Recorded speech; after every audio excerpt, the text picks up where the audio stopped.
ठीक हो गया। चलिए शुरू करें। तो लास्ट टाइम पे मैंने आपको पढ़ाया था ट्रांसफार्मर, याद है? ट्रांसफार्मर पढ़ाया था इससे पहले। अब मैं इससे एक और स्टेप आगे बढ़ते, और जो नेक्स्ट आर्टिकल आपके पास है भाई, एक और डिवाइस है जिसको हम बोलते हैं चौक कुंडली। नाम सुना हुआ आप लोगों ने कभी इसका? चौक कुंडली सुना है? कोई बात नहीं भी सुना तो भी चलेगा फिलहाल, लेकिन अब सुन लो, क्योंकि चौक कोयल, हिंदी में चौक कुंडली, इंग्लिश में चौक कोयल। तो चौक कोयल एक और डिवाइस आ गई है ट्रांसफार्मर के बाद। ठीक, अब होता क्या है देखो, आपने इससे पहले कि हम इसको शुरू करें, थोड़ा सा आप फ्लैशबैक में जाओ, पीछे देखो। आपको एक डिवाइस पढ़ाई थी, आपको मैंने वो पढ़ाया था धारा नियंत्रक। धारा नियंत्रक यानी कि रियोस्टेट पढ़ाया था ना, याद है? रियोस्टेट क्या होता है कि एक धारा नियंत्रक, ये डीसी परिपथ में, डीसी का मतलब होता है भाई दिष्ट धारा है, दिष्ट धारा यानी कि डायरेक्ट करंट, डीसी परिपथ में धारा की प्रबलता को कंट्रोल करता था। इसका काम क्या था? धारा नियंत्रक का डीसी परिपथ में धारा की प्रबलता को नियंत्रित करता था, मेनली कम करता था। मेन काम तो ये था कि कम करता था। नियंत्रण का मतलब होता है, बढ़ा तो नहीं सकता ये धारा का मान, लेकिन ये क्या करता था? कम करता था। धारा की प्रबलता डीसी परिपथ में कम करता है क्या? रियोस्टेट। लेकिन इसमें एक ड्रॉबैक है, इसमें जो धारा क्षय होता है, ये ऊर्जा क्षय, विद्युत ऊर्जा क्षय, ये काफी अधिक होता है। I²R प्रति सेकंड, इतना विद्युत ऊर्जा क्षय होता था। ठीक है ना, क्योंकि इसमें केवल प्रतिरोध होता था। आपने ध्यान दिया होगा, तो एक प्लास्टिक या फिर किसी अचालक पर तांबे के तार लपेटे जाते थे, नीचे आधार पे दो क्या होते थे, दो क्या बोलते हैं, संपर्क तार जुड़े होते, ठीक है ना। तो और ऊपर से एक सर्पी कुंजी खिसकती थी, जहां पे वो सर्पी कुंजी उसको टच करेगी, वहां तक का प्रतिरोध कैलकुलेट करता था, और इस प्रकार से धारा का नियंत्रण करता था, कम करता था या ज्यादा करता था। ठीक है। अब होता क्या है, इस रियोस्टेट का जो काम है वो क्या था? डीसी परिपथ में धारा का नियंत्रण। अब हमारे पास जो है एसी परिपथ में धारा नियंत्रण कैसे होगी? एसी परिपथ में धारा की प्रबलता का नियंत्रण। और नियंत्रण का मतलब भी यहाँ पे एक चीज ध्यान से समझ लो, कि जब मैं नियंत्रण बोल रहा हूँ तो ये मेनली इसका काम है नियंत्रित करना, धारा को कम करना। ठीक है, बढ़ा नहीं सकते धारा, क्योंकि जितना सोर्स से आ रहा है उससे ज्यादा ही धारा को नहीं बढ़ा सकते। तो एसी परिपथ में धारा का नियंत्रण करने के लिए जो डिवाइस है वो है भाई चोक कॉयल, उसको हम बोलते हैं चौक कुंडली। ठीक है ना, तो समझ गए। सबसे पहले कोई भी डिवाइस आप पढ़ो तो सबसे पहले ये ध्यान रखो, ये हमारे कहाँ काम आने वाले है। तो जो चौक कॉयल है ये कहाँ काम आएगी? एसी परिपथ में धारा के नियंत्रण करने, डीसी में नहीं आए। बात समझ में आई? अब बात होती है इसकी रचना की। अब होता कैसा है, सबसे पहले इसकी बनावट, इसकी जो बनावट है और ट्रांसफार्मर की जो बनावट है मिलती जुलती है। ठीक है ना, लेकिन ट्रांसफार्मर में दो कुंडलियां लिपटी होती है, इसमें सिर्फ एक कुंडली लिपटी होती है, ये ध्यान। ठीक है ना, होता क्या है कि एक सिंपल से लोहे की क्रॉड होती है भाई। जब हम क्रॉड बोलते हैं तो ये लोहे का एक टुकड़ा नहीं है, बल्कि कई सारी पत्तियां इसमें लोहे की, नर्म लोहे की पत्तियां जुड़ी होती है इसमें, कई सारी। ये नर्म लोहे की क्रॉड है, और नर्म लोहे की क्रॉड का मतलब है नर्म लोहे की क्रॉड है। क्रॉड का मतलब है इसमें नर्म लोहे की लेमिनेटेड, या इसको हिंदी में बोलते हैं पटलित, लेमिनेटेड। नर्म लोहे की जो लेमिनेटेड प्लॉट, नर्म लोहे की पटलित पट्टियों से, पट्टियों को एक दूसरे के ऊपर रखते हैं, ठीक है ना, या चिपका देते हैं, और उससे बनती है क्या, ये क्रॉड।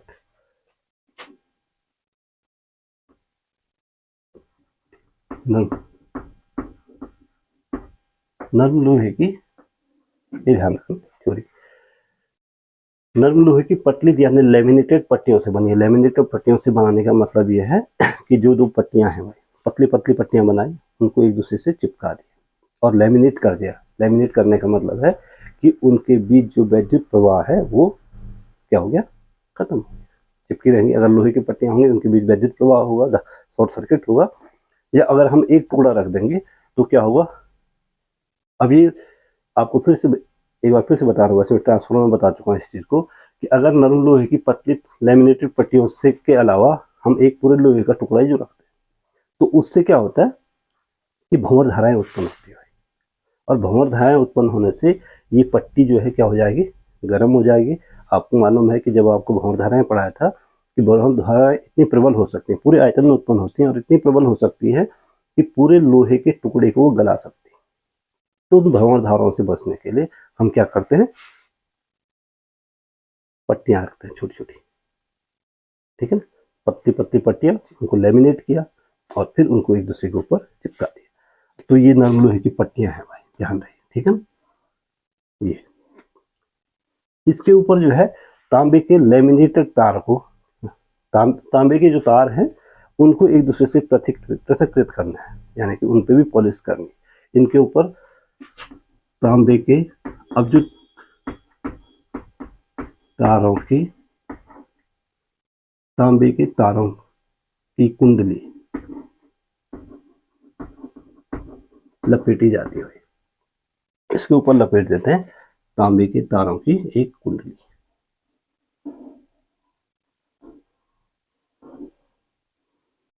ऐसे। अब ये तांबे के तारों की कुंडली है, इसकी भी अपनी विशेषता है। जो तांबे के तारों की कुंडली है, इसकी विशेषता क्या है, एक तो जो तार है, तार पृथक्कृत होंगे, एक दूसरे से पृथक्कृत, यानी कि उन पे पॉलिश की होगी, कैसे पदार्थ की, प्रावैद्युत पदार्थ की पॉलिश होगी उस पर, ठीक है ना। तार पृथक्कृत होंगे और दूसरे जो होंगे मोटे तार होंगे भाई, पृथक्कृत तार होंगे, मोटे तार होंगे, और क्या होंगे, अत्यधिक फेरे होंगे, फेरों की संख्या काफी अधिक होगी। जो तार लपेटने उनकी व्यवस्था यह है कि तार पृथक्कृत होने चाहिए। तार पृथक्कृत होने के कारण आपको मालूम है कि एक दूसरे से नहीं तो शॉर्ट सर्किट करेंगे। दूसरा, तार मोटे होना चाहिए। अब मोटा तार क्यों ले रहे हैं, पतला क्यों नहीं ले रहे, मोटा तार इसलिए ले रहे हैं कि अगर तार मोटा होगा तो इसका जो प्रतिरोध होगा नगण्य होगा, क्योंकि आप जानते हैं, अर्थात लगभग जीरो, इसको हम जीरो मान सकते हैं। अब कैसे होगा तार जीरो, क्योंकि आप जानते हैं R equal to rho L upon A, R equal to rho L upon A. जैसे जैसे तार की मोटाई बढ़ती है भाई, तो उसका प्रतिरोध क्या होता है, कम होता है। और तार को हम मोटा रखेंगे और पतला रखेंगे, उसकी लंबाई भले बढ़ेगी। अगर तार को मोटा और लंबा रखेंगे तो लंबाई जो बढ़ाएगी, लंबाई जो उसका प्रतिरोध बढ़ाएगी, क्षेत्रफल बढ़ने से उसका प्रतिरोध उससे ज़्यादा कम होगा। और इस प्रकार से क्या होगा कि आर का मान घटता जाएगा, प्रतिरोध। तो इसका जो प्रतिरोध होगा तार का, वो लगभग नगण्य होना चाहिए। ध्यान दो, यहाँ से प्रतिरोध क्या होगा, नगण्य होगा या लगभग जीरो होगा। और जो तार की अत्यधिक ज़्यादा फेरे होने के कारण क्या होगा कि तार का या कुंडली का जो प्रेरकत्व है, प्रेरकत्व एल, ये उच्च होगा भाई, कुंडली। अब इसमें हम एक परिपथ जोड़ दें। यहाँ पे देखो, यहाँ पे मैं एक परिपथ यानी कि एक बल्ब जोड़ देता हूँ। तो उसके लिए परिपथ क्या है, ये बल्ब है। और यहाँ पे एक एसी स्रोत जोड़ देते हैं, V equal to V0 sine omega T.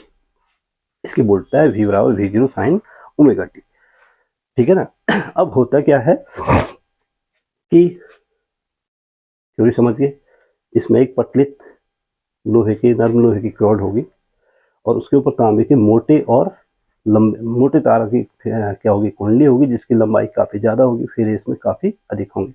और एक और व्यवस्था इसमें होती है कि जो ये रॉड है भाई, रॉड को कुंडली से अंदर बाहर खिसकाने की व्यवस्था होती है।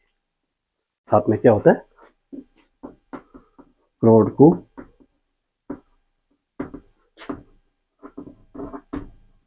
कुंडली में अंदर बाहर खिसकाने की व्यवस्था होती है।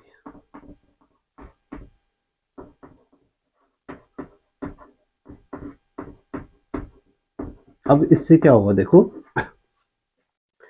कि जितनी रॉड कुंडली के अंदर होगा उसका जो प्रेरकत्व है वह उतना ही ज्यादा अधिक होगा भाई, ठीक है ना। और साथ ही साथ उसकी जो प्रतिबाधा होगी, कुंडली की जो प्रतिबाधा है, प्रतिबाधा को क्या लिखते हैं, जेड। देखो ये इसमें एक कुंडली जुड़ी है और एक प्रतिरोध जुड़ा है, तो एल आर परिपथ है, तो अंडर रूट एल आर परिपथ की प्रतिबाधा under root R square plus XL square यानी कि ओमेगा स्क्वायर एल स्क्वायर, ये भी क्या होगी, उच्च होगी। कहने का मतलब है हमारे पास एक ऐसी कुंडली है जो कि जिसकी प्रतिबाधा उच्च है और जिसका प्रतिरोध लगभग क्या है, नगण्य है या शून्य है, ठीक। और इस कुंडली में जो एक रॉड है भाई, इस रॉड को हम बाहर अंदर खिसका सकते हैं, इसको हम इससे बाहर निकाल सकते हैं और इसको इससे अंदर बाहर खिसका सकते हैं रॉड को, ठीक है। अब रॉड को अंदर बाहर खिसकाने से क्या होगा कि उसकी प्रतिबाधा में फर्क पड़ेगा, और प्रतिबाधा में फर्क पड़ेगा तो धारा की प्रबलता में क्या पड़ेगा, फर्क पड़ेगा। तो धारा की प्रतिबाधा उच्च होगी तो धारा क्या होगी, निम्न होगी। अगर प्रतिबाधा Z उच्च होगा तो धारा कम हो जाएगी और Z का मान कम होगा तो धारा का मान बढ़ जाएगा। और Z का मान हम कैसे नियंत्रित करेंगे, Z का मान हम नियंत्रित करेंगे इस रॉड से। इस रॉड को हम अगर कुंडली के अंदर पूरा रख दें तो प्रतिरोध Z क्या हुआ, बढ़ जाएगा, और कुंडली से बाहर खींच दें भाई तो Z का मान क्या हो जाएगा, कम हो जाएगा। और इस प्रकार से एसी परिपथ में हम धारा का क्या करेंगे, एसी परिपथ में धारा का नियंत्रण करेंगे। और ये पूरी जो व्यवस्था है उसको हम बोलते हैं क्या, चौक कुंडली। इस पूरी व्यवस्था को क्या बोलते हैं, ठीक है ना। अब बात यह है कि चौक कुंडली में जो धारा का क्षय है भाई, जो ऊर्जा क्षय है, चौक कुंडली का जो सबसे ज्यादा वैद्युत ऊर्जा क्षय नगण्य होता है, वैद्युत ऊर्जा क्षय लगभग शून्य होता है, लगभग। अब एकदम जीरो नहीं होगा, ध्यान दें, कोई भी प्रतिरोध है, कोई भी, तो प्रतिरोध हमेशा, कोई भी तार है भाई, अब ये कुंडली है तो इसका प्रतिरोध जीरो तो नहीं हो सकता, भले जीरो के आसपास, ठीक है ना। लेकिन इसलिए मैं लगभग शब्द का यूज कर रहा हूँ, लगभग शून्य होता है। अब कैसे होता है देखो, आप जानते हैं कि एल आर परिपथ में जो शक्ति होती है, एल आर परिपथ है ना, ये प्रतिरोध है और ये क्या है, कुंडली। एल आर परिपथ में शक्ति, औसत शक्ति, शक्ति के मतलब है हमारा यहाँ पे औसत शक्ति से मतलब है, औसत शक्ति P बार बराबर होता है VRMS का बार इंटू IRMS का बार इंटू कॉस फाई। याद है, इससे पहले वाले आर्टिकल, इससे 2 या 3 आर्टिकल पहले पढ़ाया हुआ है कि किसी भी एल आर परिपथ में जो शक्ति होती है वो तो VRMS इंटू IRMS का बार इंटू कॉस फाई, जहां कॉस फाई को क्या बोलते हैं, कॉस फाई परिपथ का शक्ति गुणांक, याद रखो, दोबारा रिपीट करता हूँ, पावर कोफिशिएंट परिपथ का शक्ति गुणांक होता है। और कॉस फाई का मान कितना होता है? कॉस फाई का मान होता है भाई आर बटे अंडर रूट आर का square plus omega square L square. Cos phi का मान हुआ आर बटे under root R square plus omega square L square. ठीक है, यही हुआ।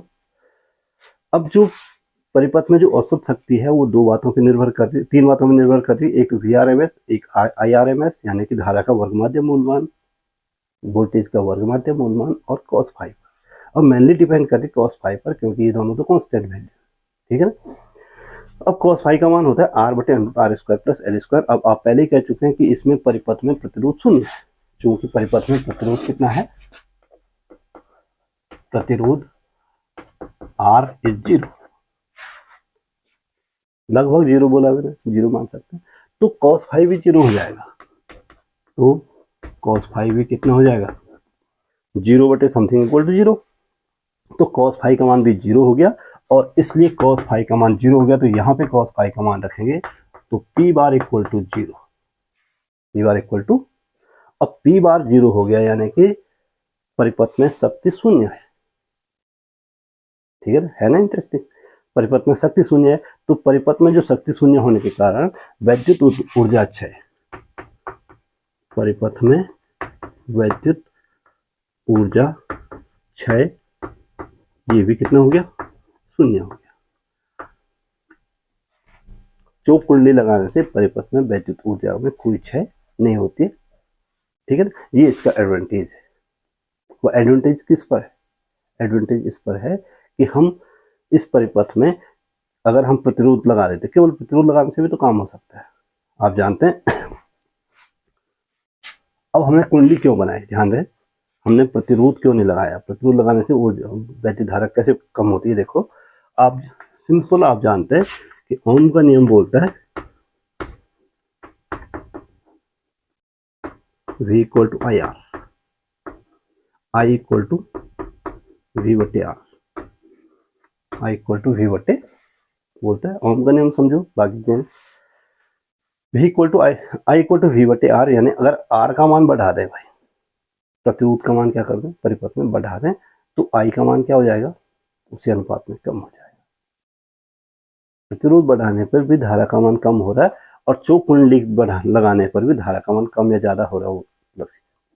तो हम ये कर सकते हैं, चौक कुंडली की जगह पे हम क्या कर सकते थे कि एक प्रतिरोध लगाते हैं, सिंपल, इतना सारा लफड़ा करने की जरूरत क्या थी। एक प्रतिरोध लगाया, और धारा का मान जब कम करना है तो प्रतिरोध को क्या कर दो? बढ़ा दो।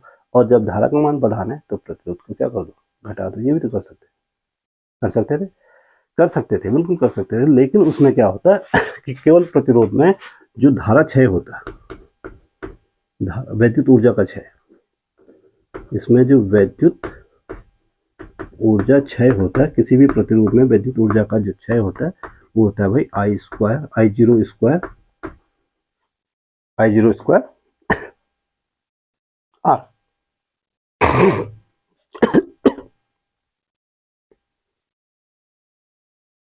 होता नहीं होता? अब जब वैद्युत ऊर्जा क्षय होना है तो कोई क्यों यूज करेगा प्रतिरोध? हमारा काम क्या है कि वैद्युत ऊर्जा के क्षय को रोकना है कि नहीं? तो वैद्युत ऊर्जा क्षय न हो, इसलिए हम प्रतिरोध की जगह पे किसको अहमियत देंगे? जिसमें वैद्युत ऊर्जा क्षय न हो, और इसीलिए हम चौक कुंडली बनाते हैं। चौक कुंडली क्या है, उसकी बनावट क्या है, क्रियाविधि क्या है, ये मैं आप सब लोगों को बता चुका। एक बार देख लो, कुछ पूछना तो बताओ।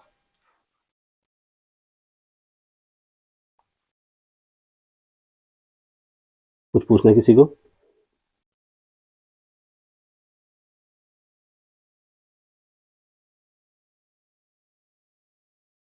नहीं पूछना।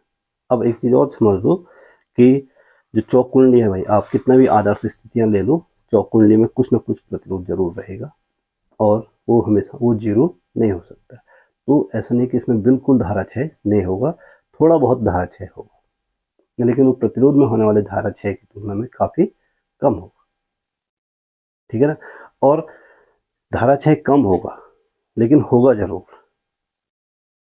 ठीक है ना?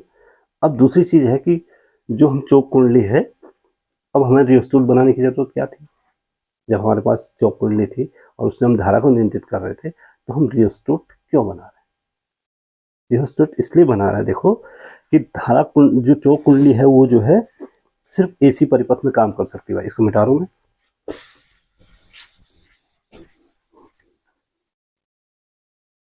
ये मैं आपको शुरू में बता चुका था कि जो चौक कुंडली है वो डीसी परिपथ में काम नहीं करती है।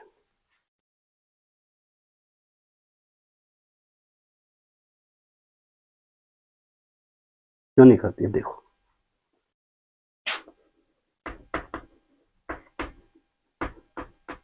चौक कुंडली डीसी परिपथ में काम नहीं करती।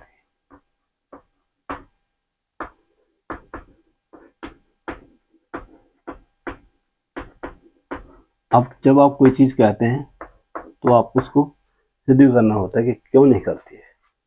ठीक है ना, हम ये कहने से नहीं होगा ना कि काम नहीं करती, आपको बताना पड़ेगा कि क्यों काम नहीं करती। अब देखो, डीसी परिपथ में, डीसी परिपथ आप जानते हैं कि सिर्फ एक दिशीय होता है। डीसी परिपथ में जो कोणीय वेग होता है ओमेगा बराबर 0 होता है।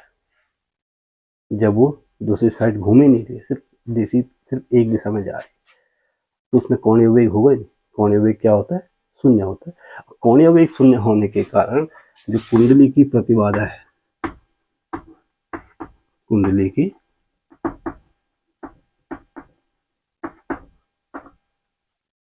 जो प्रतिबाधा है वो कितनी हो जाएगी?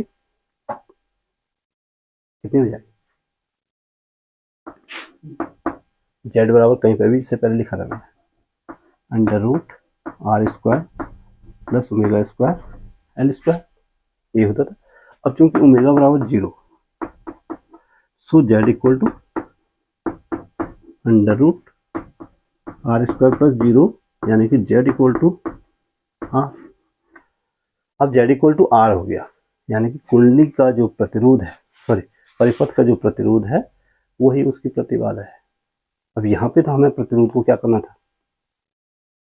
जैसे जैसे हम प्रतिरोध कम करेंगे वैसे वैसे क्या होगा? धारा की प्रबलता क्या होगी? कम होगी ना। तो यहाँ पे जो जो विद्युत परिपथ आपने लगाया, जो कुंडली लगाई, उसका जो प्रतिबाधा है वो उसके प्रतिरोध के बराबर आ गया भाई। ठीक है ना, और इसमें प्रतिरोध है तो प्रतिरोध होने का मतलब है कि इसमें धारा क्षय होगी। ठीक है ना, तो इसलिए जो है जो कुंडली को हम सिर्फ किस परिपथ में यूज करते हैं? एसी परिपथ में यूज करते हैं। डीसी में यूज करने का इसको कोई फायदा नहीं मिलता। तो ये चीज भी आपको समझनी है। आपको एक नंबर में पूछा जाता है कि चौक कुंडली को समझाइए कि चौक कुंडली को डीसी परिपथ में यूज क्यों नहीं कर सकते? इसलिए नहीं कर सकते क्योंकि उस दशा में जो परिपथ की प्रतिबाधा होगी वो उसके प्रतिरोध के बराबर हो जाएगा। जो आरोपित प्रतिरोध है, जो हमने यहाँ पे, इसको हम प्रतिरोध मान सकते हैं, जो बल्ब हमने लगाया है, तो इस जो आरोपित प्रतिबाधा है वो इसके बराबर हो गई, तो फिर प्रतिपथ में हम धारा को नियंत्रण नहीं कर पाएंगे। ठीक है ना, धारा को नियंत्रण हम तभी कर पाएंगे जबकि आर का मान 0 होगा और प्रतिबाधा अधिकतम होगी। उसकी कुंडली का जो प्रेरकत्व है वो अधिकतम होगा, लेकिन उसका जो प्रतिरोध होगा वो लगभग क्या होगा? 0। आई बात समझ? पूछा जाता है चौक कुंडली क्या होती है? एक इंपॉर्टेंट चीज है, एक डिवाइस है। ठीक है, हो गया आज के लिए। चलो एक काम करते हैं, एक आध क्वेश्चन न्यूमेरिकल बता देता हूँ मैं तुम्हें। ठीक है ना, जाने से पहले एक आध न्यूमेरिकल देख लो। लिखो तुम्हारी किताब का पहला ही सवाल, तार की एक कुंडली में 50 फेरे। इसको मिटा दो पहले, ठीक है, इसको मिटा देते हैं।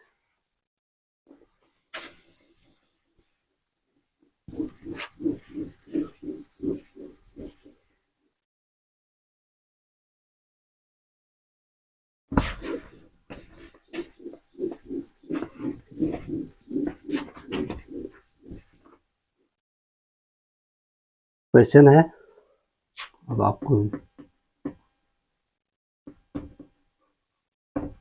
आंखी प्रश्न, क्वेश्चन नंबर 1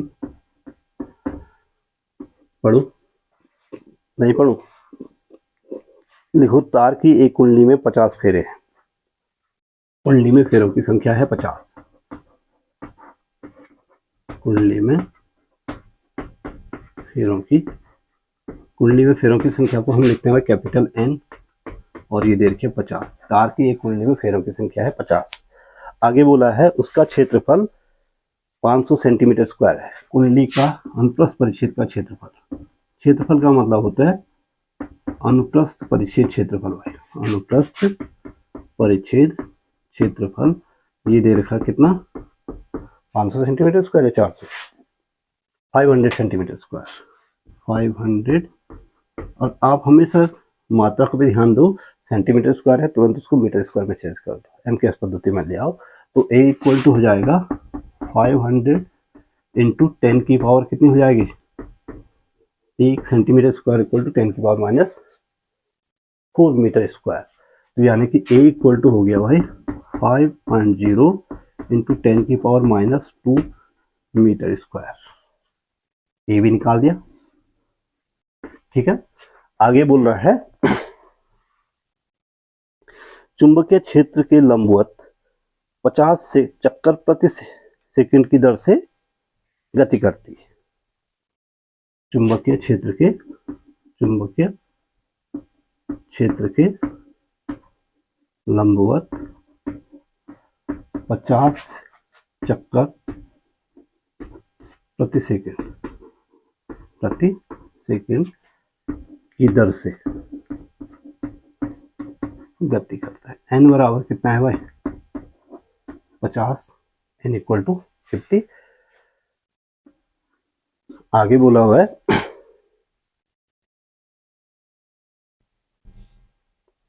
कुंडली में उत्पन्न 50 फेरों की कुंडली है। अच्छा, चुंबकीय क्षेत्र का मान भी दे रखा है। चुंबकीय क्षेत्र की तीव्रता B बराबर ये दिया हुआ है 0.5 weber per metre square, 0.5 weber per metre square के चुंबकीय क्षेत्र के लंबवत 50 चक्कर प्रति सेकंड की दर से गति करता है, ठीक है ना। अब आपको निकालना है अधिकतम विद्युत वाहक बल, अधिकतम विद्युत वाहक बल की गणना कीजिए। उत्पन्न अधिकतम विद्युत वाहक बल को क्या लिखते हैं, E0। आपको क्या करना है भाई, कैलकुलेट करना है। अब ध्यान से देखो आपके पास क्या क्या दिया हुआ है और आपको निकालना क्या है।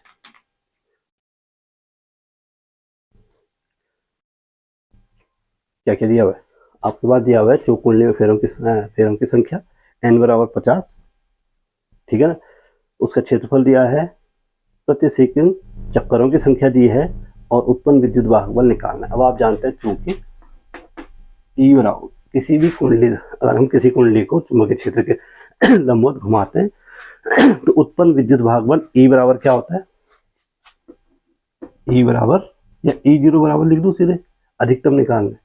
E0 बराबर एन बी ए ओमेगा, वैसे ई बराबर होता है एन बी ए ओमेगा साइन थीटा, ठीक है ना। लेकिन चूंकि थीटा बराबर 90 डिग्री बोल रहा है, लंबवत घुमा रहा है, तो साइन 90 का मान 1 हो गया, एन बी ए ओमेगा।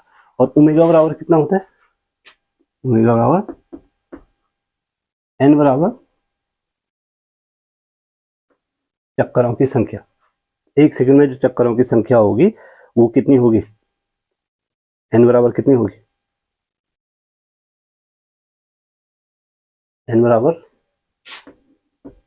बताओ तुम, 2 पाई बटे ओमेगा, ये तो ओमेगा बराबर होगा एन, ओमेगा बराबर टी बराबर ओमेगा बराबर होगा 2 पाई, ओमेगा बटे 2 पाई होता है। ये क्या होता है, ओमेगा बटे 2 पाई, और 2 पाई एन हो गया, ओमेगा बराबर 2 पाई एन, ठीक है ना। तो E0 बराबर हो जाएगा एन बी ए ओमेगा की जगह रखेंगे 2 पाई एन, ठीक है ना। ये आवृत्ति है। तो E0 बराबर हो गया, एन का मान रखो 50 बी का मान रखो 0.5 वेबर पर मीटर स्क्वायर। ध्यान रहे पहले स्टेप में मात्रक रखना है। ए का मान रखो 5 इंटू 10⁻⁻2 मीटर स्क्वायर और 2 पाई का मान रखो 3.14 और n का मान कितना रखेंगे n का मान रखेंगे 50। ठीक है ना, मल्टीप्लाई करो इसको फटाफट। मोबाइल है किसी के पास? नहीं है तो करो फटाफट, मोबाइल मल्टीप्लाई करो।